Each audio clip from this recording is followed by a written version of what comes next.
Welcome to another episode of Deal Corner with me, George Barker. Joined today, HR Manager, Mrs. Everything Recruitment, Sarah Clark. How are you? I'm great, thank you. How are you? Mrs. LinkedIn, Mrs. Famous, all that sort of stuff. Yeah? Welcome to Deal Corner. First time in Deal Corner. It is. What an achievement. Welcome to the corner of deals. Thank you, George. So today we're going to dive into recruitment a little bit, and the difference or the differentiators in terms of the UK market and the UAE market. Yeah. I think the biggest thing that I always discuss with people that come from the UK market to the UAE market is the speed. It is the main difference. What do you think? Obviously, you didn't deal in the UK market, but obviously you saw it. Yeah. Understood it from the outside in. So what do you think the key or main differentiators are, or that you see when we get UK real estate agents come here and then they get slapped in the face of the UAE market? I think it's definitely a big change. Obviously, in the UK, it's a lot more slower. Yeah. There's not a lot of new builds coming up, and people struggle with stamp duty, all these different factors.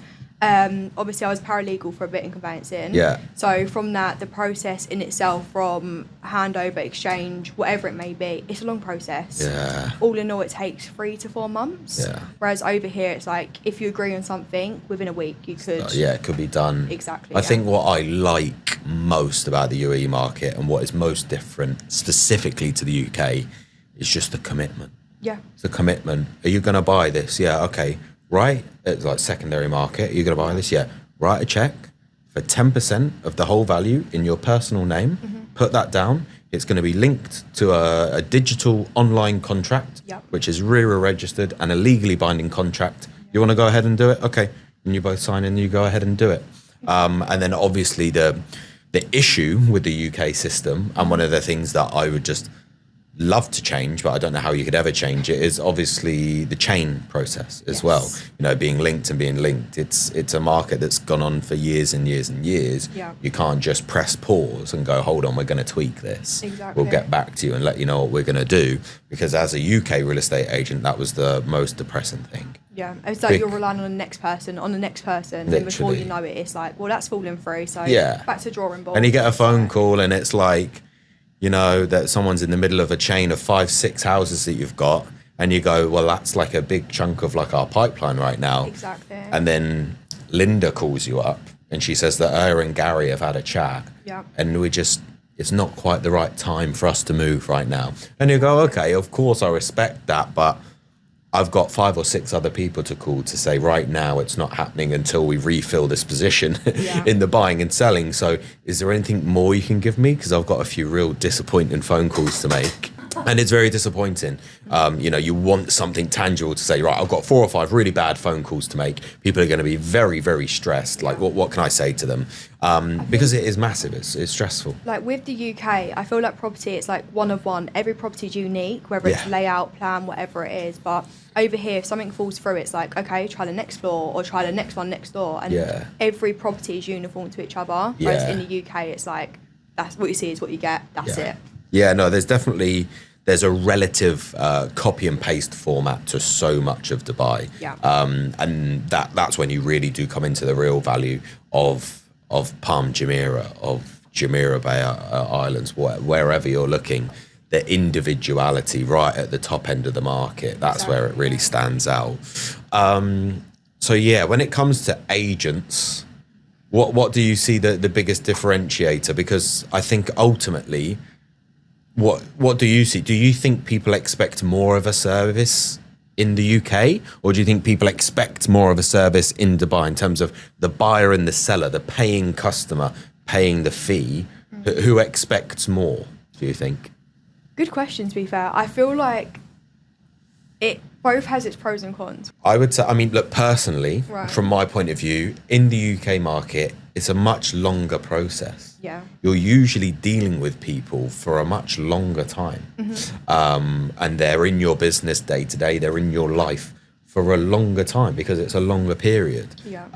So there's debatably more man hours that goes into it, more expectation, more communication, more physical work, viewing, driving, solicitors, whatever it may be.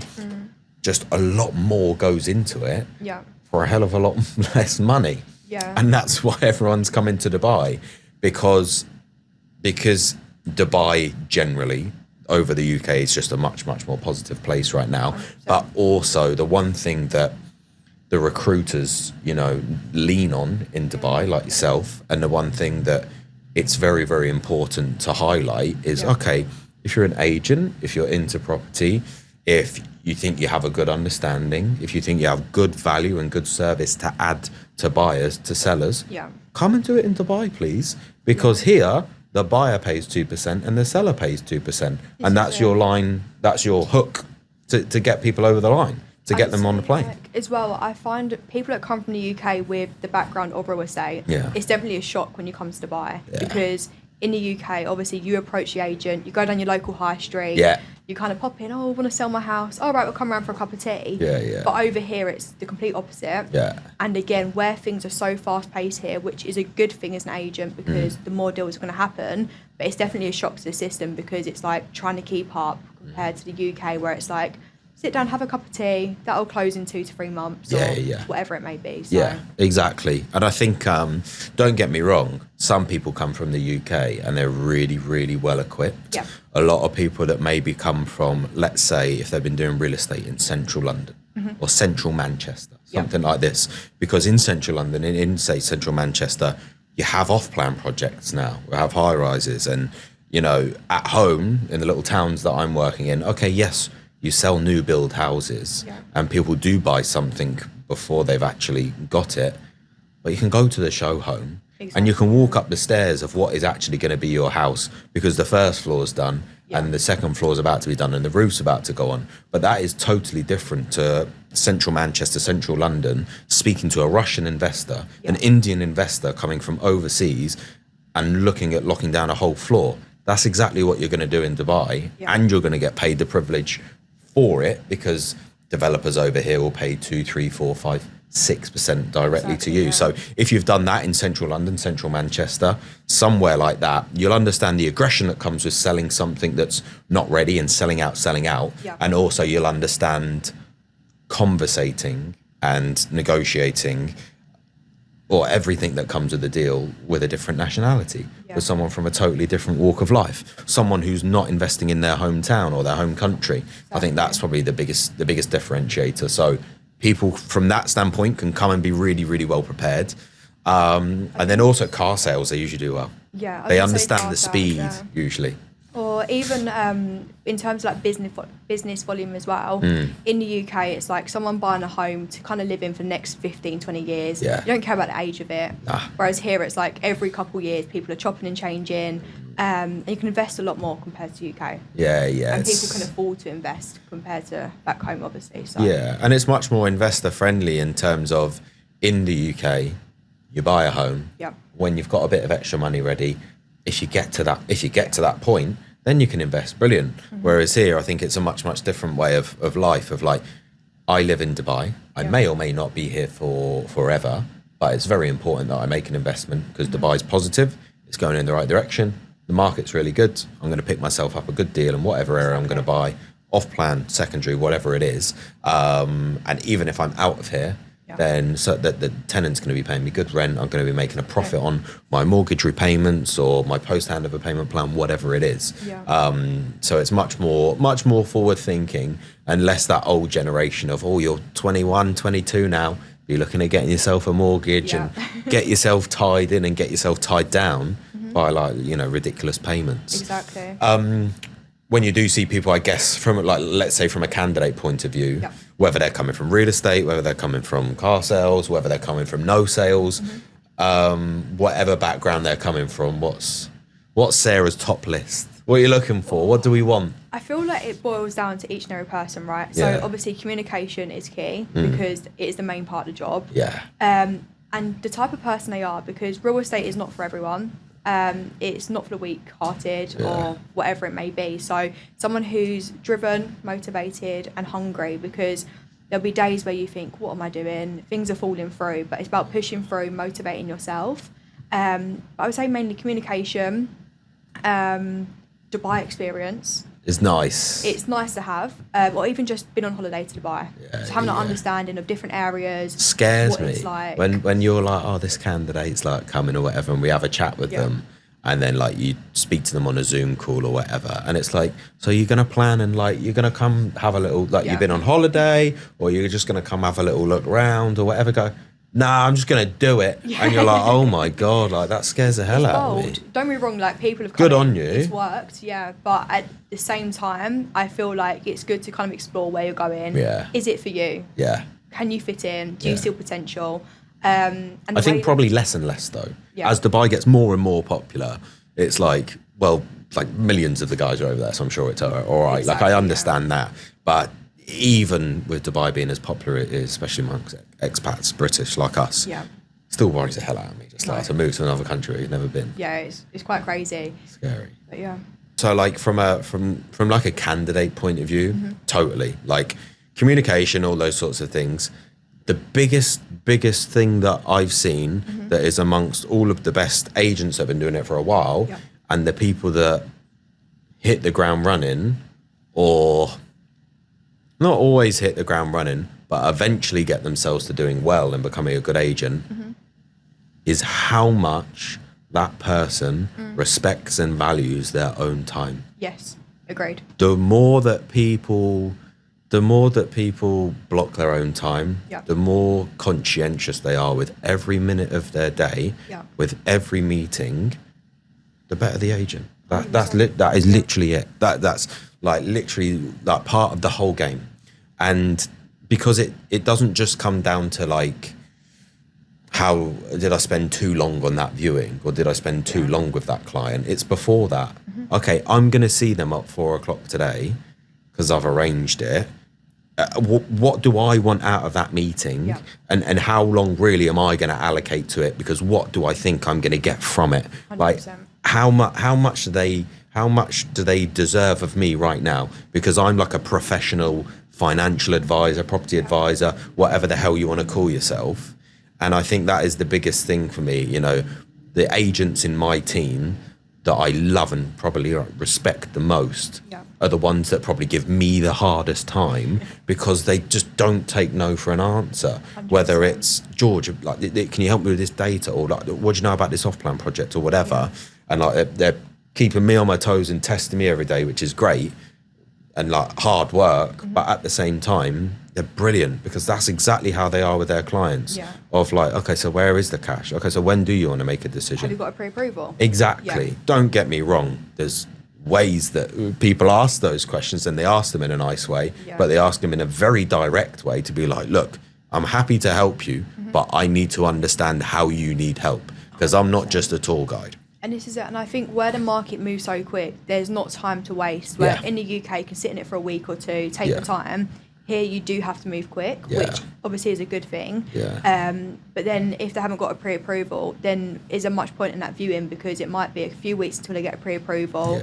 Cash buyers come along, snapped it up. Yeah, and it's about saying it in a nice way. It's about, like you get the, I remember in the UK, remember my boss being like, you know, that house is really popular, we've got an open house sort of thing. And if people haven't got their agreement in principle, pre-approval as we call it in the UK, then they can't view. And I remember probably I was like fresh around the ears or whatever, and we get loads of calls on this house, it's dead popular. And someone calls, I go, can I view that house? You go, yeah. Of course you can. We've got an open day on the weekend. And they go, brilliant, what time? And you go, open days from like 2:00 till like 6:00. And they go, can I do something at 4:30? You go, no, but I can get you in at 5. And they go, great. And you go, okay, brilliant. What's your name? You go, this. And you go, what's the status? And they go, well, we've got a house, but we don't need to sell it. We're just going to get a mortgage. You go, brilliant. Have you got your pre-approval? You got your principal? No. You can't view it then. Whereas instead of going, look, you know, it's not because my boss said you're not allowed to view it because you haven't got a pre-approval. It's because I want to help you, and I don't want you to set your heart on a house that's going to sell to someone else who's further down the line, who's ready or whatever. So you know, the best agents, it's a mixture of the gift of the gab, as you'd call it, and also just genuinely, like, whether they're Indian, British, Colombian, Tunisian, wherever that client is from. Are you really understanding them and how they would like to be spoken to, and what they need to hear, sort of thing. It's like balancing that fine line, I think. And I think as well, like for a good agent, obviously financials is a huge factor, because you want them to come over and be able to not take their time, but not have to worry about the next bill, whatever it may be. So having that set up behind you, and just knowing your staff, like, are you going to research what you're selling, or are you just here for a fun time? Because you see the people that come in, they're sat down, head down, they're reading up. On the weekend, they're driving around. That's the type of person that makes a great fit, because they're going the extra mile to kind of understand. Exactly, yeah. So, George, what would you say the biggest shock is to a British investor coming to Dubai? The biggest shock is probably, I would say, like the availability. And the ways to go. That's probably the biggest shock in terms of like, oh my God, there's like loads of ways I could do this. Because I thought Dubai was a small place. You know, well, it is. But there's like, there's a lot of availability and loads of ways you can go, but kind of a lot of the same stuff in a slightly different way. Even the fact that people queue up for launches. In the UK, that is not heard of. Like, you'd not go up and queue up with a check ready to buy something. Even if it's in a super sought after area. So I'll probably say the availability would be one, because I think the availability can be quite mind blowing and quite distracting and disorientating. I can imagine someone coming over here with a very clear plan of 750, 800,000 pounds. I want to invest it all. It's going to be a townhouse. Let's go for it. And then you go, oh my God, there's all of these availabilities. Okay, what's the next thing?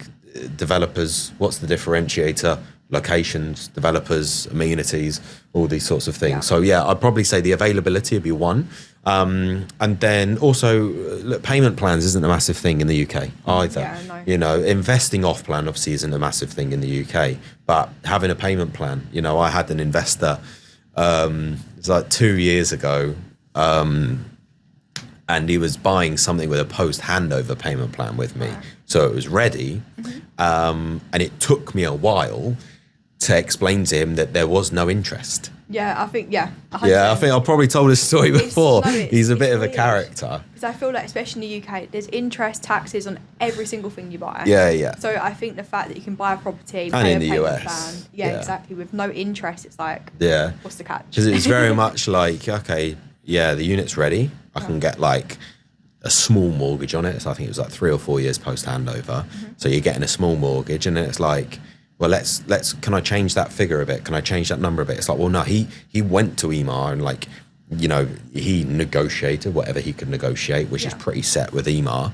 So the payment plan is what the payment plan is. That's not going to change. Either you're going to buy this unit and inherit his payment plan, or you're just going to pay it all cash. And it's like, no, I'll take the payment plan. But how much is the interest on the payments? And you're like, no, the payment plan is what the payment plan is, and it's done. So payment plans are great. Obviously, the lack of interest payments on them, amazing. But obviously they're very aggressive as well. We come from a culture in the UK and in Europe of, okay, 20-25% down down payment, and then brilliant, I've got a mortgage for 25, 30 years and I pay barely anything every month. Whereas here, you're like, payment plan, no interest. Oh my God, that's brilliant. Yes. It's over 3, 4, 5 years. It's to the tune of 15,000, 18,000, 50,000 pounds every 3 months or every other month or whatever. So it's not always in the realms of possibility with a lot of people's, with the average person's affordability, should we say. But coming over to Dubai, the lack of taxes, the opportunities, it's clearly, with the sellouts and everything like that, it's very attainable for a lot of people. And even like my dad as an investor, I feel like in the UK you can't make as much profits as what you used to, because all the different charges and taxes and bills, whatever it is, it's so hard to kind of do it. And then all the new regulations like EICRs, gas safeties, all these other things that you need to even... There's a lot of things waiting to trip you up in the UK. It's just money. Whereas here I feel like it's built for people to invest and to grow and to do well, essentially. Don't get us wrong, you don't get charged taxes as such here, and there are a lot of hidden fees, and there are a lot of costs that come along with it, but to the tune of Europe, to the tune of the UK, like nowhere near, plus your taxes and all those sorts of things. So Sarah, so if you were a fresh graduate, you've got like a degree of some sort, and it relates to real estate, so you want to get yourself into real estate. and you're ready to go fresh out of uni, whatever it is, and you're ready to go make some money, what would you go and do? Would you go and forge a career in London, or would you come start in Dubai? What would your choice be? What do you think? I think if I had the financial backup behind me, I would choose Dubai. Why? And the reason behind that is because it's a lot faster. You can make a lot more happen. And with the UK, it's obviously a bit more slow pace. Maybe you've got your salary, commission doesn't add up as much. But if you want to make money and build your own career and your own path, Dubai's the place to be. And your own net worth as well. Exactly. Your own investments. Because I feel like in the UK, if you work in real estate, you're probably working for one of the high street brands, and that's all you'll pretty much ever do. Yeah. Maybe if you're lucky, you might open your own branch. But here it's so normal where you can grow, you can succeed, and you can make a lot of cash. Yeah. So I think the biggest deterrent in the UK for young people to get into real estate is if you look at the best real estate agents in the UK, fair play, absolutely fine. They're all usually guys between the age of 40 and sort of 60, because when you're selling your home in the UK, it's your biggest asset. It's a massive thing. You usually live in it. You're handing over the keys to your home. You've got to trust them. They've got to have a good reputation. Usually the best real estate agents and the best valuers, the people making the most money, are the guys between 40 and 60 years old.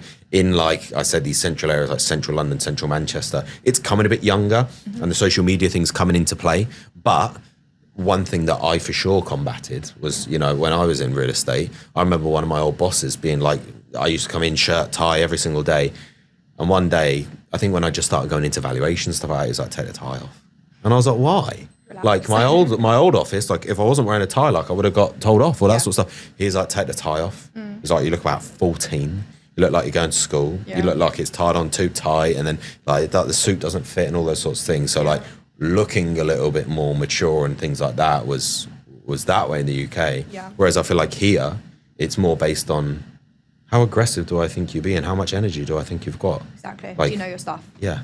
Literally. And that's the thing, in the UK, it's often the older guy that you mentioned probably lived there his whole life. He's not moved area. Went to school there. Yeah, it's all he ever knows. His mum knows everyone. Exactly, So it's definitely a lot different here. And I feel like you can just step out of the comfort zone a bit more over here. Test yourself. Make a lot more happen. It's a lot more positive as well. Like, obviously it can be hot in the summer, but not going to viewing soaking wet in the rain and cold. Whereas here it's just a lot more positive. So what do you think if you're a fresh graduate coming out of university, you've got a degree in, I don't know, business or property, something like that, where would you start to forge your career? Would you come to Dubai, or would you stay in London and forge a career there? I would say Dubai. You can make a lot more happen. It's a lot more fast paced, and there's a lot more ways you can grow. Obviously in the UK, you're probably on a high street shop, let's say. And I just feel like it's not as exciting. It's a bit more slower. Whereas here, it's like you're from one place to another. It's bright, it's sunny. It's a lot more positive. It's not more aggressive, but you run like your own little business here. Then. Exactly. And obviously, I know it's commission based, which can scare a lot of people. But it's not as scary as what it sounds. And if you're motivated, you're hardworking, you can make stuff happen. Whereas in the UK, you're working for the same salary, maybe a bit of commission on top, but it's not going to change your life. So if you're looking to do something big and really get there, then I would say Dubai every single time. Come to Dubai. You heard it here first. Habibi, come to Dubai. Thank you for joining me in Deal Corner, Sarah. Thank you. Did you enjoy Deal Corner? I did. It's a change from Beyond the Resume. Yeah, it's better vibes, isn't it? Definitely better vibes. Thank you for joining us in Deal Corner. We'll see you next time. Peace.